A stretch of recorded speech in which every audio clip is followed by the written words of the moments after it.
नमस्कार दोस्तों, आपका एक बार फिर से स्वागत है हमारे reader first RF live news में। आइए देखते हैं आज की बड़ी खबर।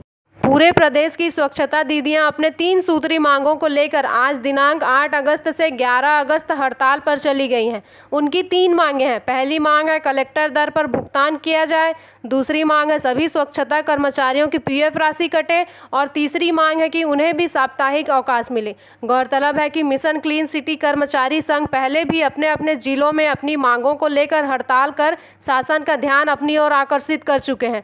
विगत दिनों राजधानी रायपुर में प्रादेशिक हड़ताल की चेतावनी प्रशासन द्वारा संघ की कार्यकारिणी से 15 दिनों के अंदर विचार कर निर्णय लेने की बात कही गई थी, पर समय सीमा समाप्त होने के बावजूद भी शासन द्वारा संघ की मांगों के संबंध में कोई फैसला नहीं लिया गया है।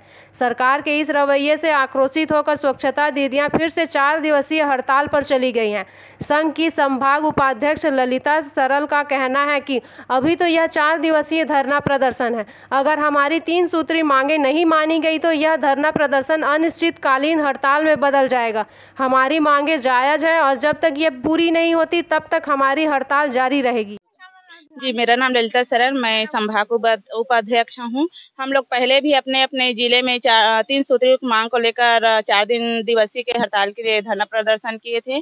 उसके बाद फिर हम लोग रायपुर में धरना प्रदर्शन किए थे, लेकिन वहाँ पर हम लोगों को जो प्रदेश कार्यकारिणी है पवन नायक दीदी और निर्मला दीदी को वहाँ पर बुलाकर आश्वासन दिया गया था कि 15 दिन का टाइम दिया गया था कि 15 दिन के बाद में आप लोगों की जो भी मांग को लेकर हम लोग सुनाएंगे बोल के, लेकिन 15 दिन से ज़्यादा हो गए। आज हम लोगों की मांग किए थे हम लोग, उसका कोई भी जवाब नहीं आया है। तो इसलिए हम लोग फिर से आज 8 से लेकर 11 तक 4 दिन तक फिर हम लोग धरना के लिए बैठे और जब तक बैठेंगे जब तक कि हम लोग की जो मांग है 3 सूत्रीय मांग उसको अगर पूरा नहीं करते हैं माननीय भूपेश बघेल जी, तो हम लोग अपना हड़ताल को जारी रखेंगे। अभी तो 4 दिन के लिए कर रहे हैं, लेकिन अगर इस 4 दिन के दौरान अगर वो कुछ भी नहीं सुनाते हैं हम लोगों को, तो हम अनिश्चितकालीन भी हड़ताल करने के लिए हम लोग इसको करेंगे।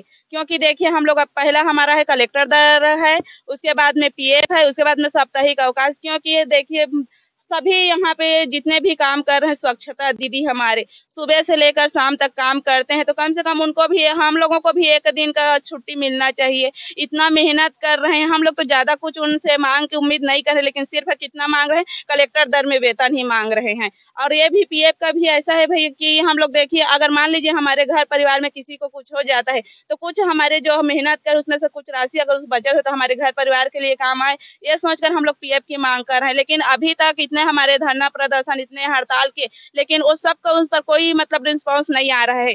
तो क्या हम लोगों की जो मांग है क्या उन लोग के नजर में कुछ सुनाई नहीं दे रहा है या समझ नहीं आ रहे हैं उनको? अगर क्या समझ कर वो लोग हमारे बारे में कुछ सोच नहीं रहे हैं या वेतन नहीं बढ़ा रहे हैं या साप्ताहिक अवकाश देने के लिए एक बार भी वो सोच नहीं रहे हैं। जब तक वो लोग ये सोचेंगे नहीं हमारे माननीय भूपेश बघेल जी, तब तक हम जितने भी हमारे प्रदेश स्तर या छत्तीसगढ़ में जितने भी स्वच्छता दीदी हैं हम लोग सब हड़ताल फिर से करेंगे। हड़ताल जब तक मांग पूरी नहीं होगी तब तक हम लोग हड़ताल करेंगे। जिले में हमारे तो लगभग 800-900 से ज्यादा ही होगी भैया। हाँ, पूरे लोग हम लोग हड़ताल पे। अभी आधे लोग नहीं आए हैं, रास्ते पर हैं। अभी सिर्फ हमारे रायगढ़ के ही दीदिया लोग हैं और बाकी लोग अभी रास्ते पर हैं, आ रहे हैं।